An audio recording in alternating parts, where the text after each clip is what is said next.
All right, hello everyone. This is Kill 2. I'm here with Ryson in the commentary box, bringing you the first semifinal of Alliance Tournament 7. We have Pandemic Legion on your left versus Manifest Destiny. Pandemic Legion have brought one Loki, two Slipners, one Claymore, one Hurricane, one Scimitar, two Sabers, a Thrasher, and a Tyrannus. And Manifest Destiny has brought two Tengus, a Basilisk, two Rooks, two Lachesis, and two Cormorants. This is going to be awesome. This is Team Mimitar versus Team whatever. You know, we're going to see missiles, we're going to see explosions, we're going to see autocannons, and we're going to see a whole heck of a lot of damage on this one. I'm really, really, really excited about this. And I wasn't originally for Pandemic Legion on this one, but all that Mimitar, it does it for me. Okay, what happened here?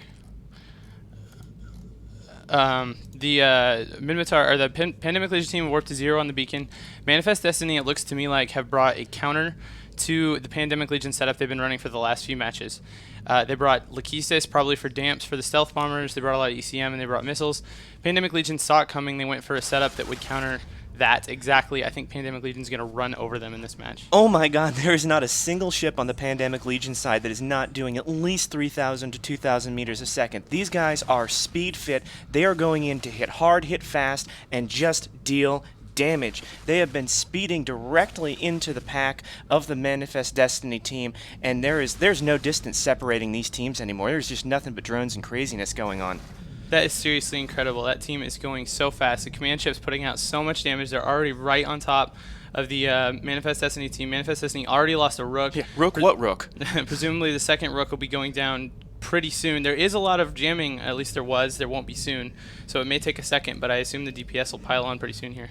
Now, I am just totally impressed by this team. They have clearly tried to do, again, coming completely out of the box, changing their setup at the last possible second, but they're going to have to hold just a little bit longer. They need to get that Rook down, they need to get it go down fast, and then they immediately need to go after that Basilisk pilot before losing their Scimitar as the Rook explodes. Now, the Scimitar goes like 3,000 meters a second, so he can get to the other side of the arena in no time. There's missiles, obviously, Tengus, it won't make a huge difference, but I mean, there's just no way that Manifest Destiny can finish this match, even if they get the Scimitar down. It's just way too much from the Pandemic Legion side. They're already finished that second Rook, they're working on a Cormorant now, and they're working on the Basilisk mainly, just like Rice anticipated. Yeah, and you know, with this much speed, this much damage going on, it's going to be very tough for them to be able to tank that. Wow. Yeah, was there hull involved in that ship? All I saw was a sliver of shields and then an explosion. Cormorant down as well. Those Lachesis, you know, banking on using their range scripts to be able to actually track and disrupt, that's not going to do anything against a close-range, high-speed Mimitar setup like this. Pandemic Legion saw the ECM coming. They brought, you know, the electronic countermeasures. God, the Manifest Destiny team just freaking disappearing. Both Lachesis gone already.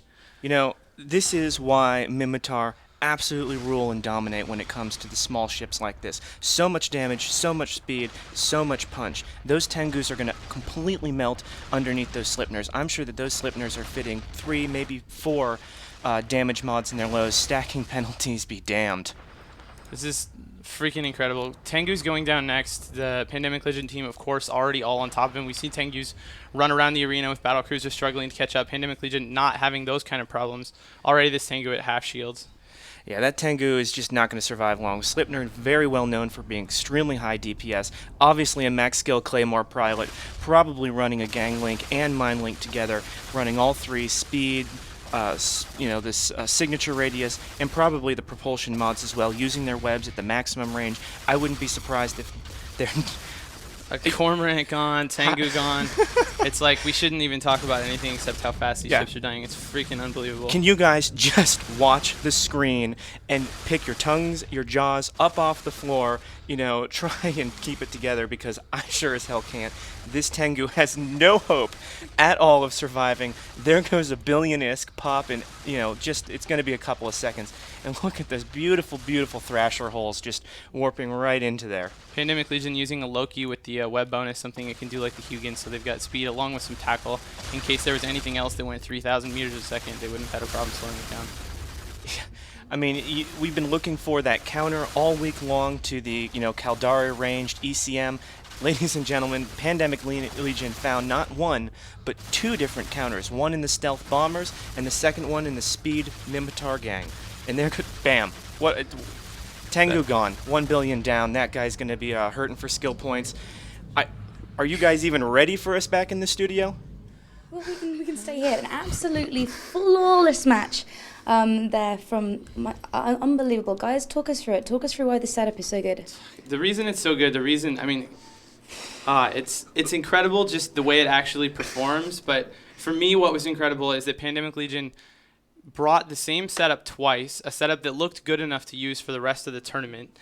They used it twice so that people thought we would think it was good enough to use for the tournament, and then they brought something that would just destroy the counter for it. I mean, whatever counter there might have been, they brought exactly the perfect thing to beat that. It's such high-level gaming. It's, like, unbelievable. I mean, do you want to see the instant replay? Because it goes something like this.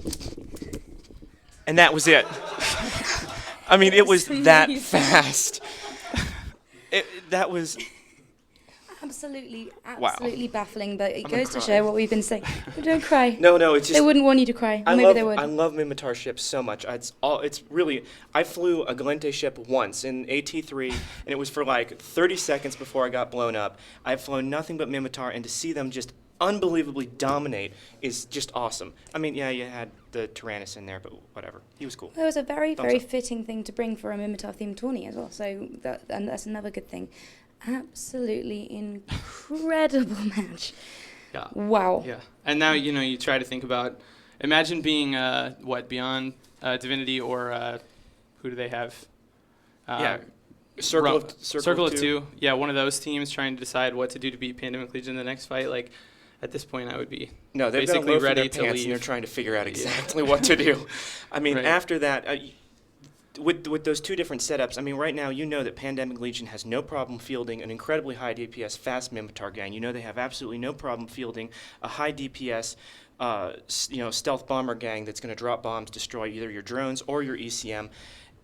How do you counter that? How do you counter a team that is bringing exactly what needs to win every single time, except for against V3 where they've made a bad target call?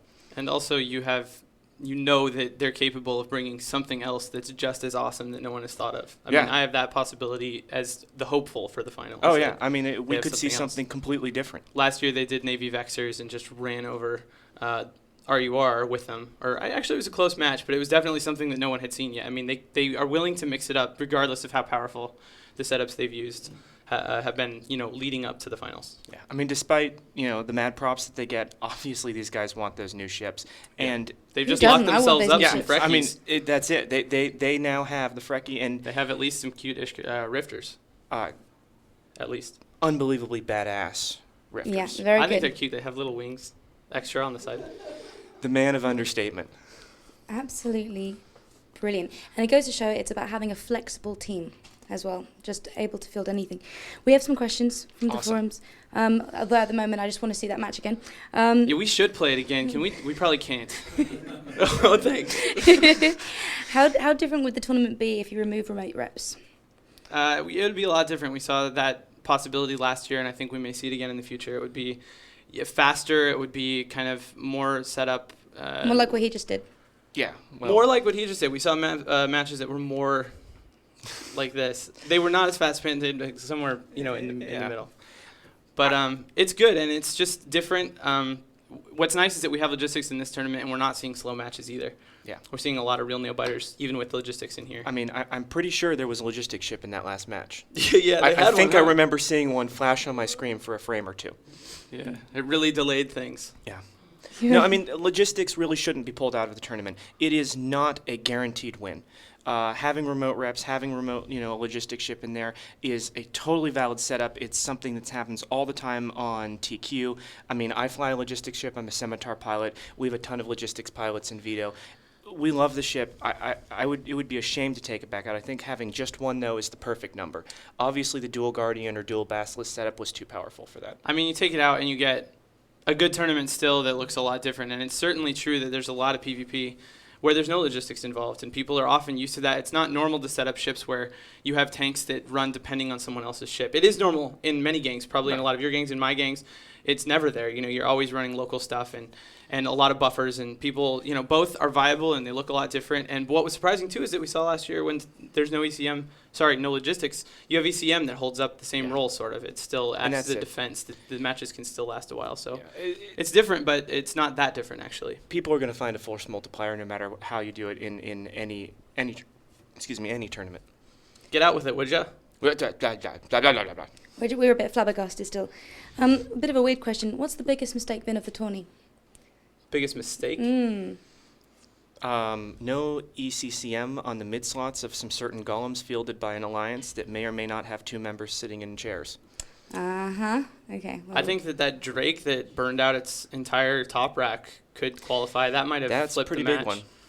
Yeah, I don't know. There's been some serious ones, and there's probably been a lot we haven't seen either. You know, we see matches that look like simple matters of, this team ran over that team, they killed all their ships and won, but there's primary calls that are going on that dictate the entire course of those matches that we can't really tell exactly if it was a mistake, you know, or if it was a setup, but I'm sure there's been plenty that we don't get to know about. Oh, yeah. Well, from negative to positive, who do you want to win and who do you think will win? Because the two can be very different things. Pandemic Legion just won. No. And I've wanted them to win the whole time. No. I still think Beyond Virginity can pull it out. I think it's going to be I think it's going to be one of the hardest things they've ever done because they're going to have a very, very short time to turn around and completely redo their entire tactic and find something that can outsmart PL. But I still think that Beyond Virginity can pull it out. They have 0 chance. Their awesomeness level is probably going to have to be about a 3 or 4 to win. Someone's suggesting me and you fight to decide who will win. I think you guys should fight too. We can be champions for Pandemic Legion and whatever that other team you're supporting. We could dress you up as spaceships and then have you fight each other. Maybe. With a cup? Put down the cup. All right. This isn't that kind of show. Seriously. I think What, two with guys, that, one cup? I think with that, we should probably pass it back to Soundwave in the studio. Over to you, Soundwave.